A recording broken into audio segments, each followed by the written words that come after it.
بسم اللہ الرحمن الرحیم۔ السلام علیکم دوستو، آج کی اس خاص ویڈیو میں ہم حضرت صالح علیہ السلام کی زندگی کے اہم واقعات پر روشنی ڈالیں گے اور آپ کو حضرت صالح علیہ السلام کی اونٹنی کا واقعہ بھی مکمل تفصیل کے ساتھ بتائیں گے۔ ویڈیو کو آپ نے اسکپ نہیں کرنا اور مکمل دیکھنا ہے۔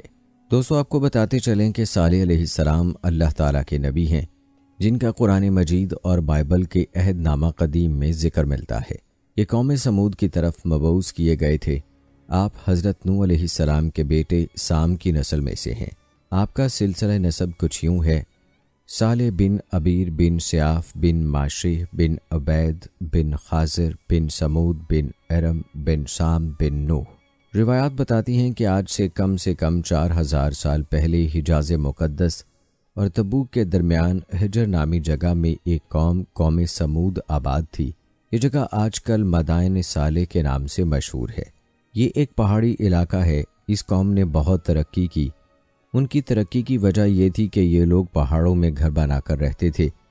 جس کی وجہ سے دشمن کبھی ان سے جیت نہ پاتے۔ دوستو، حضرت صالح علیہ السلام جس قوم میں پیدا ہوئے اس کو سمود کہتے ہیں،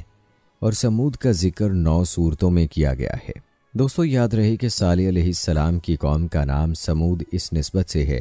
کیونکہ ان کے نسب نامے میں ایک جد اعلیٰ سمود بھی ہے اور اسی کی جانب یہ قبیلہ یا قوم منسوب ہے۔ روایات کے مطابق سمود سے حضرت نوح علیہ السلام تک بھی 2 قول ہیں۔ اول سمود بن عامر بن ارم بن سام بن نوح علیہ السلام، دوسرا سمود بن عاد بن اوس بن ارم بن نوح علیہ السلام۔ سید محمود آلوسی رحمۃ اللہ علیہ صاحب تفسیر روح المعانی میں فرماتے ہیں کہ امام سالبہ رحمۃ اللہ علیہ دوسرے قول کو راجح سمجھتے ہیں۔ بہرحال ان دونوں روایتوں سے یہ بات ثابت ہوتی ہے کہ قوم سمود بھی سامی اقوام ہی کی ایک شاخ ہے، اور غالباً بلکہ یقیناً یہی وہ افراد قوم ہیں جو عاد اولیٰ کی ہلاکت کے وقت ہود علیہ السلام کے ساتھ بچ گئے تھے، اور یہی نسل عاد ثانیہ کہلائی، اور یہ بلا شبہ یہ قوم بھی عرب بائدہ ہلاک شدہ عربی نسل میں سے ہے۔ دوستو، جہاں تک یہ سوال ہے کہ سمود کہاں آباد تھے اور کس خطے میں پھیلے ہوئے تھے، تو اس کے متعلق یہ طے شدہ امر ہے کہ ان کی آبادیاں حجر میں تھیں۔ حجاز اور شام کے درمیان وادی قرا تک جو میدان نظر آتا ہے، یہ سب ان کا مقام سکونت ہے اور آج کل فج الناقہ کے نام سے مشہور ہے۔ سمود کی بستیوں کے کھنڈر اور آثار آج تک موجود ہیں، اور اس زمانے میں بھی بعض مصری اہل تحقیق نے ان کو اپنی آنکھوں سے دیکھا ہے۔ ان کا بیان ہے کہ وہ ایک ایسے مکان میں داخل ہوئے جو شاہی حویلی کہی جاتی ہے۔ اس میں متعدد کمرے ہیں اور اس حویلی کے ساتھ ایک بہت بڑا حوض ہے، اور یہ پورا مکان پہاڑ کاٹ کر بنایا گیا ہے۔ دوستو، عرب کا مشہور مورخ مسعودی لکھتا ہے، جو شخص شام سے حجاز کو آتا ہے اس کی راہ میں ان کے مٹے ہوئے نشان اور بوسیدہ کھنڈر پڑتے ہیں۔ حجر کا یہ مقام جو حجر سمود کہلاتا ہے، شہر مدین سے جنوب مشرق میں اس طرح واقع ہے کہ خلیج عقبہ اس کے سامنے پڑتی ہے، اور جس طرح عاد کو عاد ارم کہا گیا ہے، حتیٰ کہ قرآن عزیز نے تو ارم کو ان کے مستقل صفت ہی بنا دیا، اسی طرح ان کی ہلاکت کے بعد ان کو سمود ارم یا عاد ثانیہ کہا جاتا ہے۔ دوستو، جہاں تک یہ سوال ہے کہ سمود کی اصل کیا ہے اور ان کا وجود کب ہوا اور کس زمانے میں ہوا، اس بارے میں مورخین کی آراء سے آپ کو آگاہ کریں گے، لیکن پہلے حضرت صالح علیہ السلام اور ان کی قوم کے حالات و واقعات آپ کو بتاتے ہیں۔ دوستو، آپ کو بتاتے چلیں کہ دیگر نبیوں کی طرح حضرت صالح علیہ السلام نے بھی اپنی قوم کو راہ راست پر لانے کی بہت کوشش کی۔ وہ دن رات انہیں سمجھاتے رہے کہ اے میری قوم، تم اللہ کی عبادت کرو، اس کے سوا تمہارا کوئی معبود نہیں ہے، اسی نے تم کو پیدا کیا اور آباد کیا، تو اس سے مغفرت مانگو اور اس کے آگے توبہ کرو، بے شک میرا پروردگار نزدیک بھی ہے اور دعا کا قبول کرنے والا بھی ہے۔ اس پر قوم ان کے خلاف ہو گئی اور یوں گویا ہوئی۔ انہوں نے کہا، اے صالح، اس سے پہلے ہم تم سے کئی طرح کی امیدیں رکھتے تھے، اب وہ منقطع ہو گئیں۔ کیا تم ہم کو ان چیزوں سے منع کرتے ہو جن کو ہمارے بزرگ پوجتے چلے آئے ہیں، اور جس بات کی طرف تم ہم کو بلاتے ہو اس میں ہمیں قوی شبہ ہے۔ البتہ حضرت صالح علیہ السلام نے اپنی دعوت جاری رکھی، اور حضرت صالح علیہ السلام کی مسلسل واضح و نصیحت اور اس کے نتیجے میں غریب لوگوں کا ایمان لانا قوم سمود کے سرداروں کے لیے تشویش کا باعث تھا۔ دراصل غرور و تکبر کے دلدل میں دھنسے یہ لوگ اس بات کا تصور بھی نہیں کر سکتے تھے کہ کوئی عام آدمی اس طرح محفلوں اور چوک چوراہوں پر کھڑا ہو کر ان کے آباء و اجداد کے خداؤں کی نفی کرے اور صرف ایک اندیکھے رب کی عبادت کی بات کرے۔ چنانچہ اس مسئلے کا حل ڈھونڈنے کے لیے سب سردار سر جوڑ کر بیٹھے اور پھر متفقہ طور پر ایک نتیجے پر پہنچنے کے بعد انہوں نے حضرت صالح علیہ السلام کو بلایا اور کہا، اے صالح، اگر تم اللہ کے سچے پیغمبر ہو تو ہم کو کوئی ایسا معجزہ دکھاؤ جسے دیکھ کر ہمیں تم پر یقین آ جائے۔ حضرت صالح علیہ السلام نے فرمایا، اے میری قوم کے لوگو، تم کیا معجزہ دیکھنا چاہتے ہو؟ انہوں نے کہا کہ ہم چاہتے ہیں کہ یہ جو سامنے چٹان ہے اس میں سے ایک ایسی اونٹنی برآمد کرو جو گابھن ہو، بچہ دے، ہم سب کے لیے دودھ مہیا کرے اور اس میں فلاں فلاں خوبیاں ہوں۔ حضرت صالح علیہ السلام نے ان سے فرمایا، اگر میں تمہاری شرط پوری کر دوں تو کیا تم اللہ پر ایمان لے آؤ گے؟ انہوں نے جواب دیا، ہاں، ہم تمہارے رب پر ایمان لے آئیں گے۔ حضرت صالح علیہ السلام نے اللہ تعالیٰ کے حضور گڑ گڑا کر دعا فرمائی اور اپنی قوم کی فرمائش پوری کرنے کی التجا کی۔ اللہ تعالیٰ نے اپنے نبی کی دعا قبول فرمائی اور دیکھتے ہی دیکھتے چٹان شک ہو گئی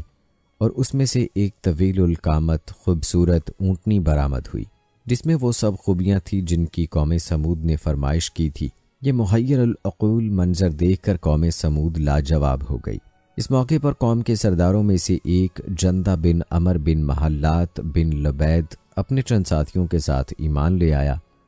لیکن اکثریت اپنی ہٹ دھرمی پر قائم رہی اور اسے جادو کا کمال ظاہر کرتی رہی۔ اس موقع پر حضرت صالح علیہ السلام نے اپنی قوم سے فرمایا، اے میری قوم، یہ ناقۃ اللہ یعنی اللہ کی بھیجی ہوئی اونٹنی ہے جو تمہارے لیے ایک معجزہ ہے۔ اب تم اسے اللہ کی زمین میں کھاتی ہوئی چھوڑ دو اور اسے کسی طرح کی تکلیف نہ دینا، ورنہ اللہ کا عذاب تمہیں فوری پکڑ لے گا۔ اونٹنی اور اس کا بچہ سارا دن نخلستان میں چرتے رہتے تھے۔ سب قبیلے والے پیٹ بھر کر اونٹنی کا دودھ پیتے، لیکن وہ کم نہ ہوتا۔ حضرت صالح علیہ السلام نے کنویں کے پانی کو بھی تقسیم کر دیا تھا۔ ایک دن اونٹنی پانی پیتی تھی اور ایک دن سمود کے لوگ جب اونٹنی پانی پینے آتی تو وہ کنویں کا سارا پانی پی جاتی۔ قرآن کریم میں اللہ تعالیٰ فرماتے ہیں کہ صالح علیہ السلام نے اپنی قوم سے کہا، دیکھو یہ اونٹنی ہے، ایک دن اس کی پانی پینے کی باری ہے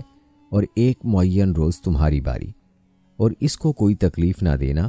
نہیں تو تم کو سخت عذاب آ پکڑے گا۔ کہتے ہیں کہ کچھ ہی عرصے بعد قوم سمود کو اونٹنی کی موجودگی کھٹکنے لگی۔ انہیں اپنے ہرے بھرے نخلستان میں آزادی سے گھومتی پھرتی اونٹنی ایک آنکھ نہ بھاتی تھی، اور جب وہ یہ دیکھتے کہ اپنی باری آنے پر اونٹنی ایک ہی سانس میں پورے کنویں کا پانی پی جاتی ہے تو حیران ہو کر اسے جادو سے تشبیہ دیتے۔ آخرکار شیطان کے اکسانے پر انہوں نے اونٹنی سے جان چھڑانے کی تدابیر سوچنی شروع کر دی، اور اس کا ایک ہی حل تھا کہ اسے ہلاک کر دیا جائے، مگر کیسے؟ قوم سمود کے سردار یہ کام خود اپنے ہاتھوں انجام دینے کو تیار نہ تھے، سو انہوں نے دو نہایت اونچے اور مالدار خاندان کی آزاد منش عورتوں کو راضی کیا کہ وہ قوم کے کسی نوجوان سے یہ کام کروائیں، جس پر ان عورتوں نے 2 اوباش اور شراب و شباب کے رسیہ نوجوانوں کو اونٹنی کے قتل پر آمادہ کیا، جن کے ساتھ مزید 7 اوباش نوجوان شامل ہو گئے۔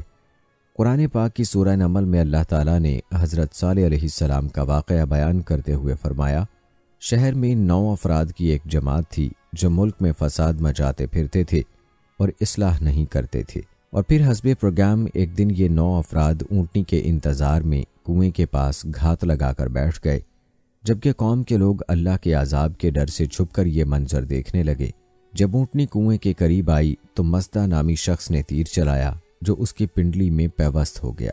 اور ٹانگ سے خون کا فوارہ جاری ہو گیا۔ اونٹنی کو زخمی دیکھ کر باقی لوگ خوف زدہ ہو کر پیچھے ہٹ گئے۔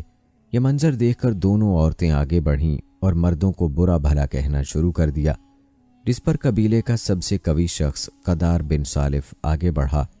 اور تلوار کے ایک بھرپور وار سے اونٹنی کی کونچیں یعنی پچھلے پاؤں کے اوپر کا حصہ کاٹ ڈالی۔ اونٹنی شدید زخمی ہو کر زمین پر گر پڑی اور ایک زوردار چیخ ماری۔ اسی اثناء میں زخمی اونٹنی کو گھیرے میں لے کر اس پر نیزوں اور تلواروں کے لا تعداد وار کیے گئے،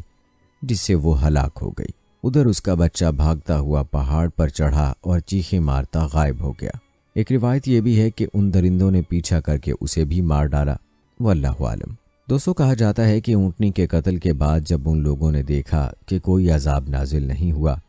تو مارے خوشی کے دیوانے ہو گئے اور جشن مناتے ہوئے چیخ چیخ کر حضرت صالح علیہ السلام کو چیلنج کرنے لگے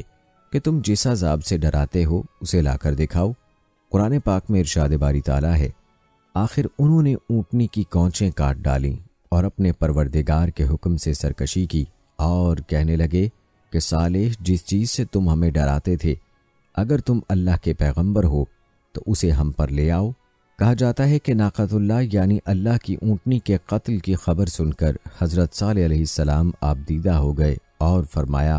اس بدنصیب قوم کو اب اللہ کے عذاب سے کوئی نہیں بچا سکتا۔ ادھر سمود کے لوگوں کی دیدہ دلیری اور جرأت میں مزید اضافہ ہو گیا۔ ان کے دل سے ڈر اور خوف نکل چکا تھا، چنانچہ انہوں نے اسی رات حضرت صالح علیہ السلام کو بھی قتل کرنے کا پروگرام بنا لیا تاکہ اونٹنی کے ساتھ ان کا بھی قصہ ختم ہو جائے۔ وہ 9 افراد ایک پہاڑ کی گھاٹی میں چھپ کر بیٹھ گئے تاکہ جب حضرت صالح علیہ السلام وہاں سے گزریں تو انہیں قتل کر دیں، مگر کائنات کا مالک اللہ قوم سمود کے ہر مکر و فریب اور شیطان کی چال بازیوں سے خوب واقف تھا، چنانچہ پہاڑ سے ان پر پتھر برسائے گئے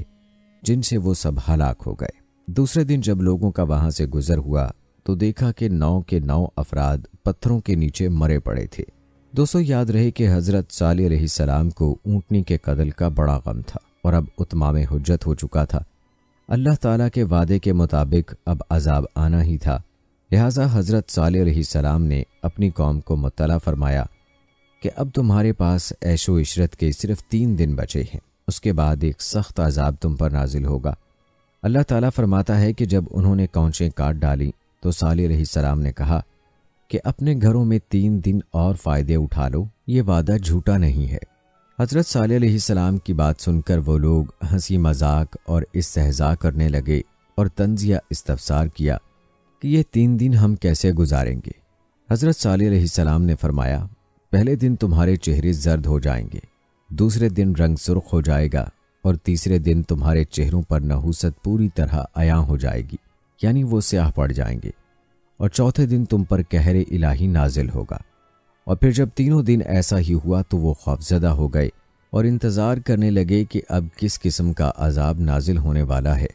اب چوتھے دن کا سورج طلوع ہوا ہی تھا کہ آسمان سے ایک بہت تیز چیخ کی آواز چنگھاڑ کی صورت بلند ہوئی، جس نے ان کے کانوں کے پردے پھاڑ دیے، دل دہلا دیے۔ چیخ کی آواز کے ساتھ ہی ان کی روحیں جسموں کا ساتھ چھوڑنے لگیں اور وہ اپنی اپنی جگہوں پر اوندھے پڑے سسک سسک کر ختم ہونے لگے۔ کچھ ہی دیر میں لاکھوں افراد پر مشتمل نہایت قوی اور طاقتور قوم جانوروں کے کھائے ہوئے بھوسے کی طرح ڈھیر ہو چکی تھی، اور کفر و شرک میں مبتلا غرور و تکبر میں ڈوبے لوگوں کا شاندار اور بارونق شہر خاموشہ میں تبدیل ہو کر ہمیشہ کے لیے عبرت کا نشان بن گیا۔ جیسا کہ اللہ تعالیٰ کا قرآن پاک میں ارشاد ہے، اور جن لوگوں نے ظلم کیا تھا ان کو چنگھاڑ کی صورت میں عذاب نے آ پکڑا تو وہ اپنے گھروں میں اوندھے پڑے رہ گئے، گویا کبھی ان میں بسے ہی نہ تھے۔ سن رکھو کہ سمود نے اپنے پروردگار سے کفر کیا، اور سن رکھو سمود پر پھٹکار ہے۔ اللہ تعالیٰ نے اس عذاب سے حضرت صالح علیہ السلام اور ان پر ایمان لانے والوں کو محفوظ رکھا۔ چنانچہ اللہ تعالیٰ نے فرمایا، جب ہمارا حکم آ گیا تو ہم نے صالح کو اور جو لوگ ان کے ساتھ ایمان لائے تھے ان کو اپنی مہربانی سے بچا لیا اور اس دن کی رسوائی سے محفوظ رکھا۔ بے شک تمہارا پروردگار طاقتور اور زبردست ہے۔ دوستو آپ نے ملاحظہ کیا کہ حضرت صالح علیہ السلام کی قوم نے اللہ تعالیٰ کے معجزے کے ساتھ کیا کیا سلوک کیا اور کس طرح اللہ کے عذاب کا شکار ہوئے، حالانکہ اس قوم پر اللہ تعالیٰ کی بے شمار نعمتیں تھیں۔ دوستو سمود کے بارے میں مستشرقین کی آراء کیا ہیں یہ بھی آپ کو بتاتے ہیں، لیکن پہلے آپ کو مختصراً قوم سمود کی جائے پیدائش کے بارے میں اور وادی سمود کے موجودہ حالات کے بارے میں بتاتے ہیں۔ دوستو یاد رہے کہ قدیم جزیرۃ العرب کے شمال مغربی علاقے میں واقع وادی القرا اپنی ہریالی و شادابی میں بے مثال ہے۔ اس وادی پر قوم سمود کی حکمرانی تھی، جبکہ اس کے مد مقابل جنوب مشرقی عرب پر قوم عاد قابض تھی۔ قوم سمود بھی قوم عاد کی طرح نہایت طاقتور، طویل القامت اور زبردست شان و شوکت کی مالک تھی، اور اسے فن تعمیر میں بھی کمال حاصل تھا۔ پہاڑوں کو تراش کر انتہائی خوبصورت عمارتیں بنانے کا فن گویا ان پر ختم تھا۔ اس قوم کے دارالحکومت کا نام حجر تھا، جو حجاز مقدس سے شام جانے والے قدیم راستے پر واقع تھا۔ اب یہ علاقہ مدین صالح کہلاتا ہے۔ مدائن صالح کے قدیم شہروں میں ایک العلا ہے جو آج بھی پر رونق اور آباد ہے۔ مدینہ منورہ سے تبوک جاتے ہوئے بڑی شاہراہ پر تقریباً 450 کلومیٹر کی مسافت پر یہ شہر واقع ہے۔ دوستو یاد رہے کہ آج بھی وادی سمود ایک جائے عبرت کا نقشہ پیش کر رہی ہے۔ العلا شہر ہی سے وادی سمود میں داخلے کا راستہ ہے۔ آپ کو بتاتے چلیں کہ سعودی حکومت نے وادی سمود کی تاریخی حیثیت کے پیش نظر 1972 میں اسے سیاحوں کے لیے کھول دیا تھا، اور یہاں کے ریلوے اسٹیشن کا نام بھی مدائن صالح اسٹیشن رکھا گیا ہے۔ تاہم یہ بات ذہن نشین کر لیں کہ وادی میں داخلے کے لیے محکمہ سیاحت سے اجازت نامہ لینا ضروری ہے۔ یہ لقود ایک میدان چٹیل بیابان 18 سے 20 مربع میل پر پھیلا ہوا ہے، جہاں ہزاروں ایکڑ کے رقبے پر وہ خوبصورت تاریخی عمارات ہیں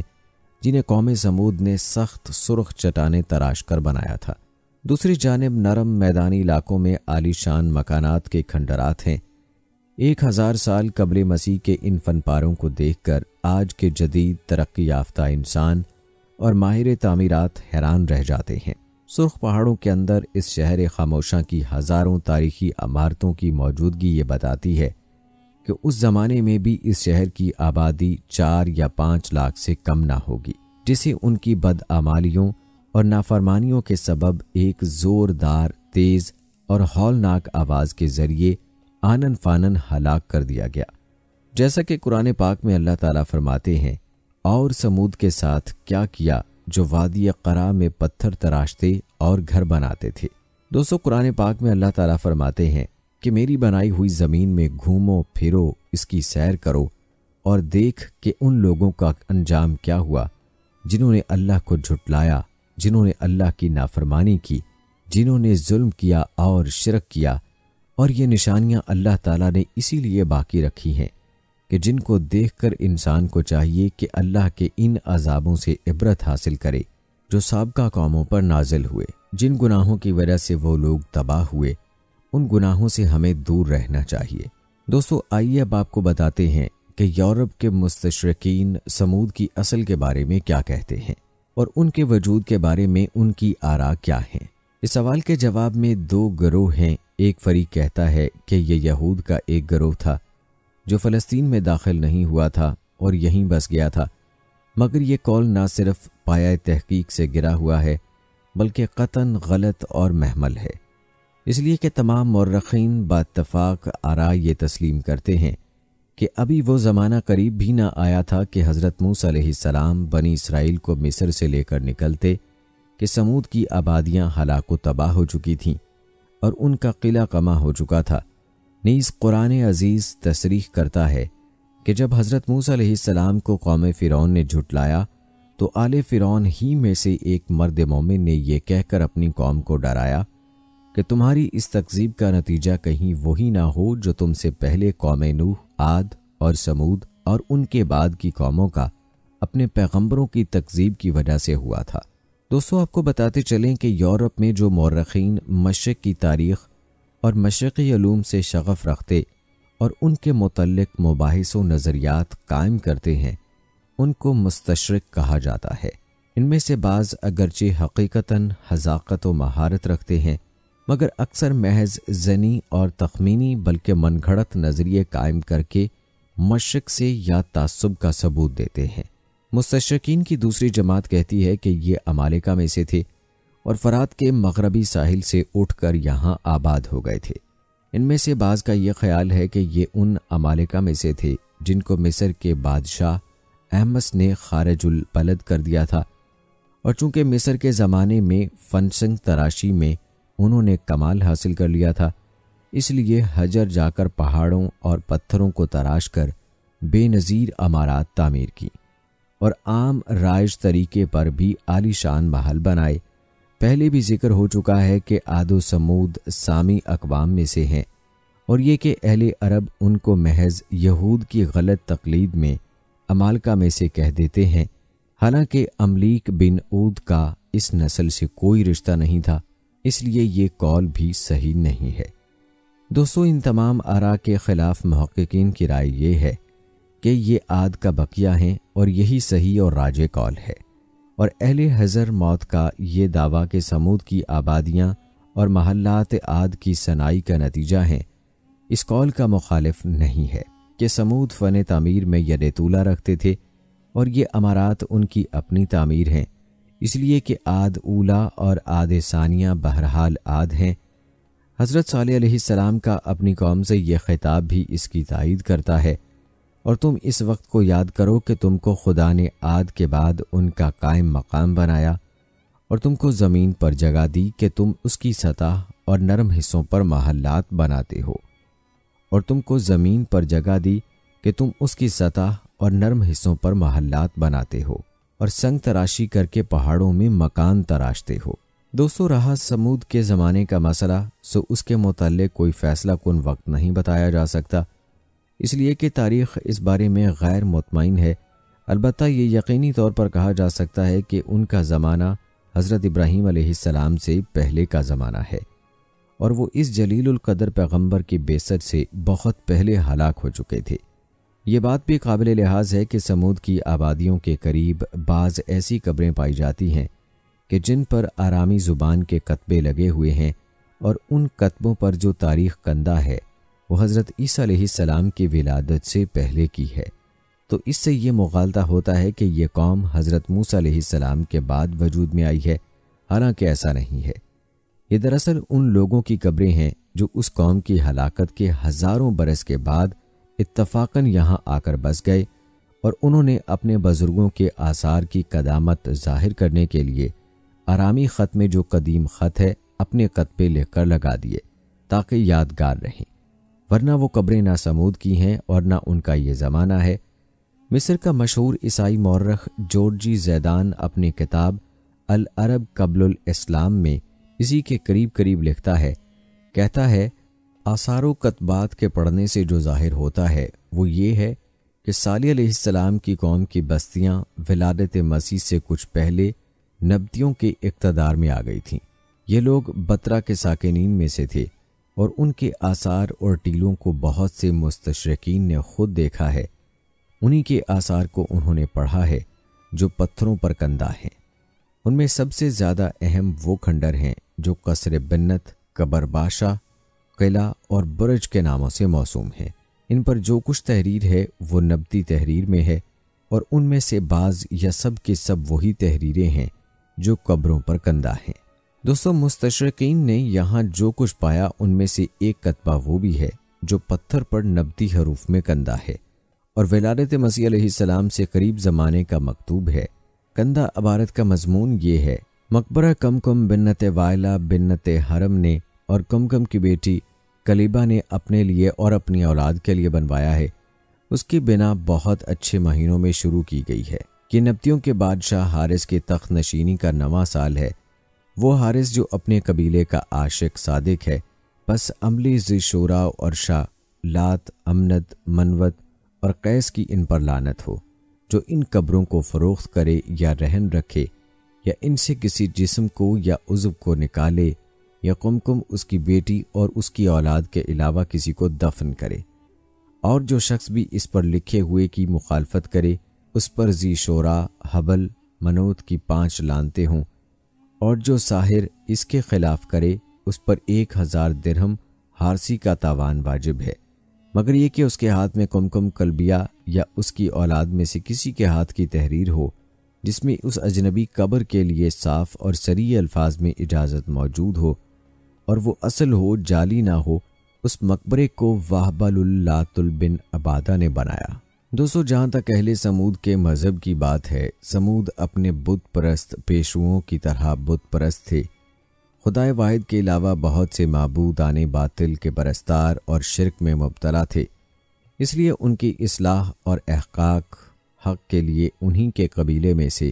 حضرت صالح علیہ السلام کو ناصح یعنی پیغمبر اور رسول بنا کر بھیجا گیا تاکہ وہ ان کو راہ راست پر لائیں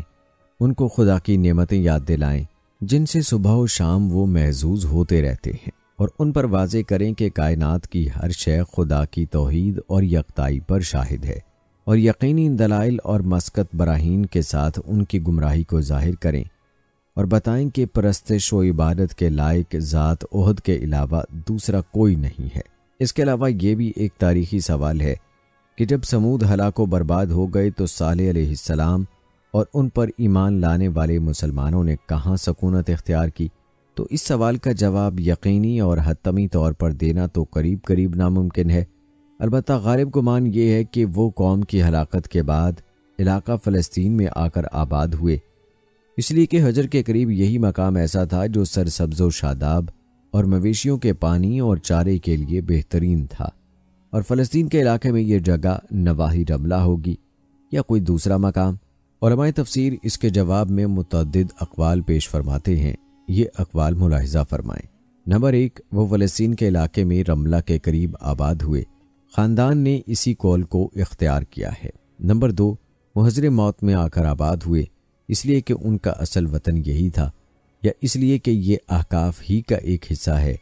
یہاں ایک قبر ہے جس کے متعلق مشہور ہے کہ یہ صالح علیہ السلام کی قبر ہے۔ نمبر 3، وہ سمود کی ہلاکت کے بعد انہی بستیوں میں آباد رہے، یہ عام مورخین کی رائے ہے۔ نمبر 4، وہ قوم کی ہلاکت کے بعد مکہ معظمہ تشریف لے آئے اور وہیں مقیم ہو گئے اور وہیں انتقال فرمایا، اور ان کی قبر مبارک کعبہ سے غربی جانب حرم ہی میں ہے۔ سید آلوسی اسی کو راجح سمجھتے ہیں۔ دوستو، سید آلوسی نے اپنی تفسیر میں ایک قول نقل کیا ہے جس میں بتایا ہے کہ صالح علیہ السلام پر ایمان لانے والے جو مسلمان ان کے ساتھ عذاب سے محفوظ اور نجات یافتہ رہے، ان کی تعداد تقریباً 120 کی تھی، اور ہلاک شدہ تقریباً 1500 گھرانے تھے۔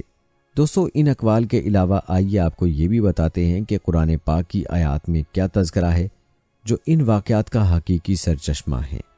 اور یہ آیات عبرت و معزت کا بے نظیر سامان مہیا کرتی ہیں۔ قرآن پاک میں اللہ تعالیٰ ارشاد فرماتے ہیں،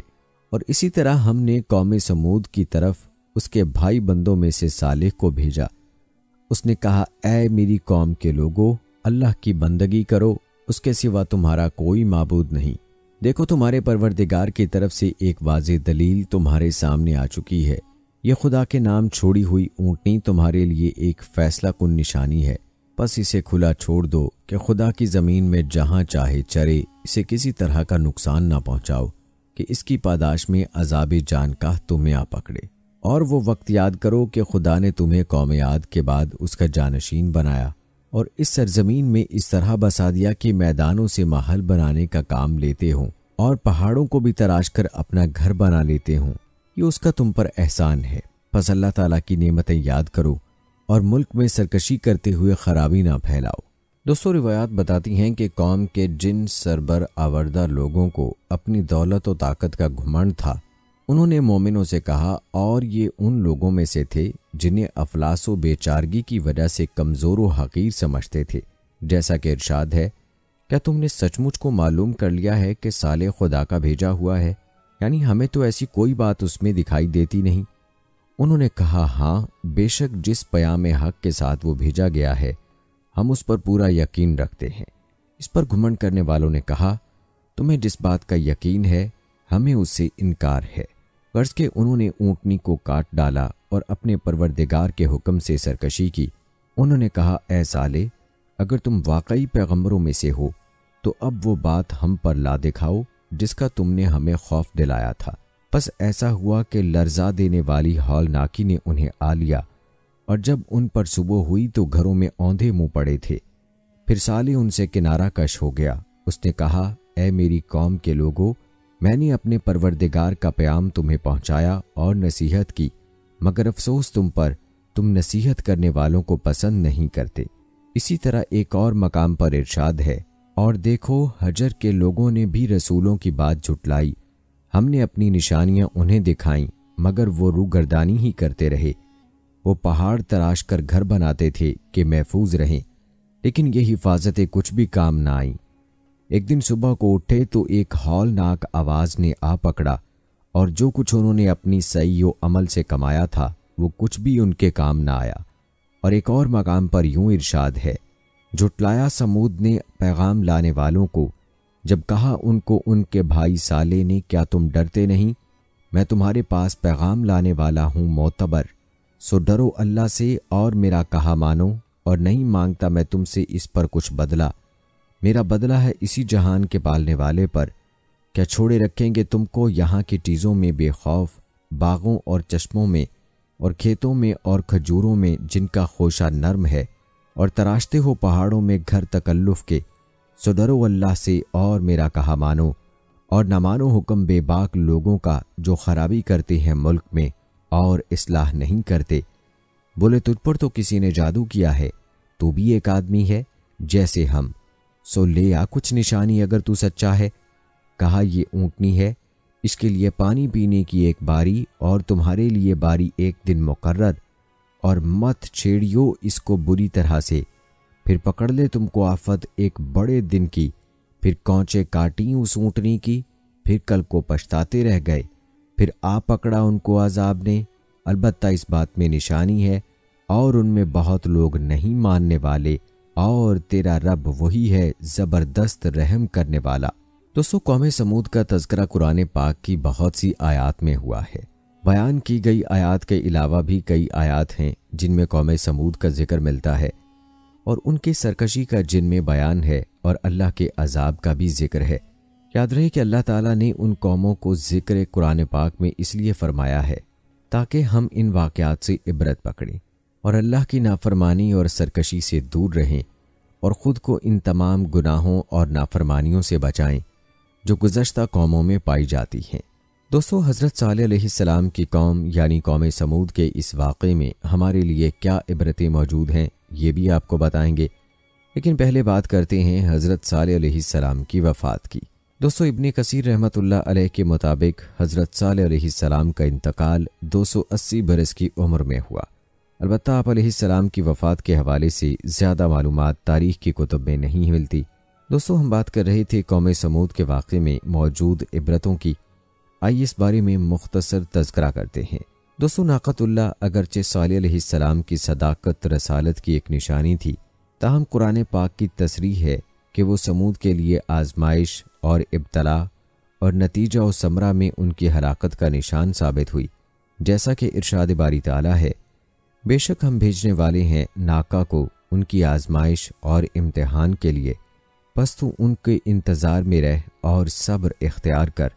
دوستو، یہ اللہ تعالیٰ کی سنت رہی ہے کہ اگر وہ اپنے پیغمبر کو کسی قوم کی ہدایت کے لیے بھیجے اور قوم اس کی ہدایت پر کان نہ دھرے تو ضروری نہیں کہ وہ قوم ہلاک ہی کر دی جائے، لیکن جو قوم اپنے نبی سے اس وعدے پر نشانی طلب کرے کہ اگر ان کا مطلوبہ نشان ظاہر ہو گیا تو وہ ضرور ایمان لے آئیں گے، اور پھر وہ ایمان نہ لائے تو اس قوم کی ہلاکت یقینی ہو جاتی ہے، اور خدا تعالیٰ اس کو معاف نہیں کرتا یہاں تک کہ وہ تائب ہو جائے اور خدا کے دین کو قبول کر لے، اور یا عذاب الہی سے صفحہ ہستی سے مٹ کر دوسروں کے لیے عبرت کا سبب بن جائے۔ لیکن دوستو، یاد رکھیں اس سنت اللہ سے نبی اکرم صلی اللہ علیہ وآلہ وسلم کا پیغام رسالت مستثنا ہے، اس لیے کہ آپ صلی اللہ علیہ وآلہ وسلم نے احادیث میں تصریح فرمائی ہے کہ میں نے خدا تعالیٰ سے دعا مانگی کہ وہ میری امت میں عذاب عام مسلط نہ فرمائے، اور اللہ تعالیٰ نے میری دعا قبول فرما لی۔ اور قرآن پاک میں اللہ تعالیٰ نے آپ صلی اللہ علیہ وآلہ وسلم کی اس تصریح کی یہ کہہ کر تصدیق بھی فرما دی، اے رسول، اس حال میں کہ تو ان میں موجود ہے، خدا تعالیٰ ان کافروں پر عام عذاب مسلط نہ کرے گا۔ دوستو، یہ مہلک غلطی اور نفس کا دھوکہ ہے کہ انسان خوشی، عیشی، رفاہیت اور دنیاوی جاہ و جلال کو دیکھ کر یہ سمجھ بیٹھے جس قوم یا جس فرد کے پاس یہ سب کچھ موجود ہے وہ ضرور خدا تعالیٰ کے سائے میں ہے، اور یہ کہ ان کی یہ خوشی عیشی اس کی علامت ہے کہ خدا تعالیٰ کی خوشنودی ان کے ساتھ ہے۔ یہ دھوکہ اور غلطی اس لیے ہے کہ اس واقعے میں جگہ جگہ یہ تصریح موجود ہے کہ بعض مرتبہ زیادہ سے زیادہ رفاہیت اور خوشی عیشی زیادہ سے زیادہ عذاب و ہلاکت کی پیش خیمہ ثابت ہوتی ہے، اگرچہ قوموں کے لیے اس کی مدت چند ماہ یا چند سال نہیں بلکہ گھبرا دینے والی مدت ہی کیوں نہ ہو، مگر ہر قسم کی دنیاوی کامرانیوں اور خوش عیشیوں کے ساتھ ساتھ جب ظلم، سرکشی اور غرور کسی قوم کا مستقل شعار بن جائے تو سمجھو کہ اس کی تباہی و ہلاکت کا وقت قریب آ پہنچا۔ اور ارشاد باری تعالیٰ ہے، تیرے خدا کی پکڑ بہت سخت ہے۔ البتہ ان تمام رفاہیتوں کے ساتھ اگر قوم کے اکثر افراد خدا کے شکر گزار ہوں، اس کے بندوں کے ساتھ انصاف کرنے والے اور باہم حسن نیت اور خیر خواہی پر عامل ہوں، تو بلا شبہ وہ مقبول بارگاہ الہی ہیں، اور انہی کو دنیا و آخرت کی کامرانیوں کی بشارت ہے، اور انہی کے لیے یہ دنیاوی عیش خدا کی بغایت نعمتوں کی علامت ہے۔ دوستو، اللہ تعالیٰ کا ارشاد ہے، اللہ نے ان لوگوں سے وعدہ کر لیا جو تم میں سے ایمان لائے ہیں اور جنہوں نے نیک عمل کیے ہیں، یہ کہ ان کو زمین کے خلافت دے گا جیسا کہ ان سے اگلوں کو خلیفہ بنایا تھا، اور ان کے لیے ان کا دین مضبوط کر دے گا جو اس نے ان کے لیے پسند کیا ہے، اور ان کے خوف کو امن سے بدل دے گا، جن کی شان یہ ہوگی کہ وہ میری بندگی کریں گے اور میرے ساتھ کسی کو کسی حیثیت سے بھی شریک نہ کریں گے۔ اسی طرح ارشاد ہے، اور بلا شبہ ہم نے نصیحت کے بعد زبور میں لکھ دیا کہ زمین کی وراثت میرے نیک بندوں کو حاصل ہوگی۔ دوستو، یہ آیات صراحت کر رہی ہیں کہ حکومت و دولت کا وعدہ وراثت کی حیثیت سے صرف انہی کا حصہ ہے جو مومن بھی ہیں اور خدا کے احکام پر عامل بن کر صالحین نیکوکاروں کی صف میں بھی شامل ہیں، یعنی جن کی اجتماعی زندگی کا قالب ایک ساتھ ان دونوں صفات سے متصف ہے، ان کے لیے بلا شبہ یہ حکومت و دولت اللہ کا انعام و اکرام ہے۔ اور اگر یہ نہیں ہے تو پھر حکومت و دولت کے لیے مومن و کافر کی کوئی تخصیص نہیں۔ خدا کی حکمتوں اور مصلحتوں کے پیش نظر یہ دنیاوی اسباب کی شکل میں چلتی پھرتی چھاؤں ہے، اور ایسی حکومت و دولت کے لیے ہرگز یہ ضروری نہیں ہے کہ اس کے ساتھ اللہ کی خوشنودی اور اس کا فضل و کرم بھی شامل حال ہو۔ دوستو، یہ تھا تذکرہ قوم سمود کے واقعے میں موجود عبرتوں کا۔ یاد رکھیں کہ اس قوم کی سب سے بڑی بدبختی یہ تھی کہ انہوں نے اللہ تعالیٰ کی نشانی کے ساتھ گستاخی کی، جس کی وجہ سے اللہ کے غیظ و غضب کا شکار ہوئی۔ دوستو، آپ کو بتاتے چلیں کہ حضرت صالح علیہ السلام کو عطا کیا گیا معجزہ حقیقت میں اپنی نوعیت کا ایک عجیب معجزہ تھا، کیونکہ پہاڑ سے اونٹنی کا نکلنا اور پھر نکل کر بچہ جننا یہ بات عام فہم سے بہت بعید ہے، لیکن یاد رہے کہ معجزہ تو اصل میں یہی ہے کہ جو ناممکن معلوم ہو اور اللہ کی قدرت سے ممکن ہو جائے۔ دوستو، آخر میں آپ کو تفصیل کے ساتھ یہ بتاتے ہیں کہ معجزہ کیا ہے۔ اس مفہوم کا سمجھنا ہر مسلمان کے لیے ضروری ہے، لہٰذا ویڈیو کو آپ سکپ نہ کیجیے گا۔ دوستو، قرآن مجید کی یہ سنت ہے کہ وہ انسانوں کی ہدایت کے لیے گزشتہ اقوام اور ان کے ہادیوں کے واقعات و حالات بیان کر کے نصیحت و معزت کا سامان مہیا کرتا ہے۔ اس کا موضوع حکایات و قصص بیان کرنا نہیں ہے، بلکہ یہ بتانا مقصود ہے کہ خدا تعالیٰ نے جب انسان کو عقل کی روشنی عطا فرمائی ہے تو اس کی ہدایت و نجات اخروی کا کیا سامان مہیا کیا ہے، تاکہ وہ ان اسباب کی مدد سے اپنی عقل سے کام لے اور خدا کی مرضیات و نامرضیات کو پہچانے۔ اس نے بتایا کہ خدا تعالیٰ کی یہ سنت جاریہ ہے کہ وہ انسانوں کی ہدایت کے لیے انہی میں سے پیغمبر اور رسول بھیجتا ہے۔ وہ ان کو حق کی راہ بتاتے اور ہر قسم کی گمراہی سے بچنے کی تلقین کرتے ہیں، اور تائید میں اقوام و امم کے واقعات بیان کرتا اور تاریخ ماضی کو دہراتا ہے، تاکہ یہ معلوم ہو سکے کہ جن اقوام نے اپنے رسولوں کی ہدایات کو تسلیم کیا انہوں نے دنیا و آخرت کی فلاح پائی، اور جن امتوں نے ان کی تلقین کا انکار کیا، ان کا مذاق اڑایا اور ان کو جھٹلایا، تو خدا تعالیٰ نے اپنے سچے رسول کی تصدیق کے لیے کبھی بطور خود اور کبھی قوم کے مطالبے پر ایسی نشانیاں نازل فرمائیں جو نبیوں اور رسولوں کی تصدیق کا باعث بنیں اور معجزہ لائیں۔ لیکن اگر قوم نے اس نشانی معجزے کے بعد بھی تکذیب کو نہ چھوڑا اور بغض و عناد سے وہ انکار پر اڑے رہے تو پھر عذاب الہی نے آ کر ان کو تباہ و ہلاک کر دیا، اور ان کے واقعات کو آنے والی اقوام کے لیے عبرت و معزت کا سامان بنا دیا۔ اور تیرا رب بستیوں کو اس وقت تک ہلاک کرنے والا نہیں جب تک نہ بھیج دے ان کے بیچ میں اپنا رسول جو پڑھ کر سنائے ان کو ہماری آیات، اور ہم اس وقت تک بستیوں کو ہلاک نہیں کرتے جب تک ان کے بسنے والے خود ہی ظلم پر نہ اتر آئیں۔ دوستو، معجزے کے بارے میں آپ کو بتاتے چلیں کہ معجزہ لغت میں عاجز کر دینے اور تھکا دینے والی چیز کو کہتے ہیں، اور اسلامی اصطلاح میں ایسے عمل کا نام ہے جو سلسلہ اسباب کے بغیر عالم وجود میں آ جائے۔ اس کو عام بول چال میں خرق عادت بھی کہتے ہیں، اور اسی بنا پر اس جگہ یہ سوال پیدا ہو جاتا ہے کہ کیا عادت اللہ، جس کو ناموس فطرت بھی کہا جاتا ہے، کا ٹوٹنا ممکن ہے؟ دوسرے الفاظ میں اس سوال کی تعبیر اس طرح کی جا سکتی ہے کہ کیا قانون قدرت میں تبدیلی ممکن ہے؟ اس سوال کا حل یہ ہے کہ معجزے کی یہ تعبیر کہ وہ خارق عادت شے کا نام ہے، غلط تعبیر ہے، اس لیے کہ خدا تعالیٰ کے قوانین قدرت یا نوامیس فطرت دراصل دو قسموں میں تقسیم ہے، عادت عام اور عادت خاص۔ عادت عام سے قدرت کے وہ قوانین مراد ہیں جو باہم اسباب و مسببات کے سلسلے میں جکڑے ہوئے ہیں، مثلا آگ جلاتی ہے اور پانی خنکی پہنچاتا ہے، اور عادت خاص کا مطلب یہ ہے کہ اسباب و مسببات میں علاقہ پیدا کرنے والے یہ قدرت نے کسی خاص مقصد کے لیے سبب اور مسبب کے درمیانی رشتے کو کسی شے سے الگ کر دیا یا بغیر سبب کے مسبب کو وجود بخش دیا، جیسا کہ جلنے کے اسباب موجود ہونے کے باوجود کسی جسم کا آگ سے نہ جلنا، یا 2-3 انسانوں کے قابل خوراک سے 100-200 انسانوں کا شکم سیر ہو جانا اور اپنی اصل مقدار کی حد تک پھر بھی باقی بچ جانا۔ یہ دونوں باتیں چونکہ عام نگاہوں میں قانون قدرت کے خلاف ہیں، اس لیے جب یہ اور اسی طرح کی کوئی شے رونما ہوتی یا اس کے وجود پذیر ہو جانے کی اطلاع دی جاتی ہے تو یہ کہا جاتا ہے کہ یہ قدرت کے قانون یا عادت اللہ کے خلاف ہے۔ حالانکہ ایسا نہیں ہے، بلکہ وہ قوانین فطرت کی پہلی قسم یعنی عام عادت کے خلاف تو ہوتا ہے، مگر عادت خاص کے خلاف نہیں ہوتا، اور وہ بھی قانون قدرت ہی کی ایک کڑی ہوتی ہے جو عام حالات سے الگ کسی خاص مقصد پورا کرنے کے لیے ظاہر کی جاتی ہے، اور اس جگہ وہ مقصد یہ ہوتا ہے کہ اسی طرح خدا تعالیٰ اپنے سچے رسول اور پیغمبر کی صداقت و حقانیت کی تصدیق کرتا اور جھٹلانے والوں کو یہ باور کراتا ہے کہ اگر یہ مدعی رسالت اپنے دعوے میں صادق نہ ہوتا تو خدا کی تائید کبھی اس کے ساتھ نہ ہوتی۔ پس عام قانون قدرت سے جدا رسول پیغمبر کا یہ عمل ظاہر کرتا ہے کہ در حقیقت یہ اس کا اپنا فعل نہیں ہے، بلکہ یہ خدا کا فعل ہے جو عادت خاص کی صورت میں نبی کے ہاتھوں ظہور پذیر ہوا تاکہ اس کی صداقت کی دلیل بن سکے، اور اس میں شک نہیں کہ اگر کسی نبی اور پیغمبر کو معجزہ نہ بھی دیا جاتا تب بھی پیغمبر کی پیغمبرانہ زندگی، کتاب ہدایت کی موجودگی اور عقلی دلائل و براہین کی روشنی میں اس کی صداقت پر ایمان لانا از بس ضروری ہوتا،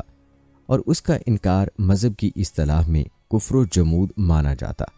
تاہم یہ بھی ایک حقیقت تامہ ہے کہ آفتاب صبح سے زیادہ روشن عقلی و نقلی دلائل کے باوجود عوام کی فطرت اکثر و بیشتر حق و صداقت کے قبول کے لیے بھی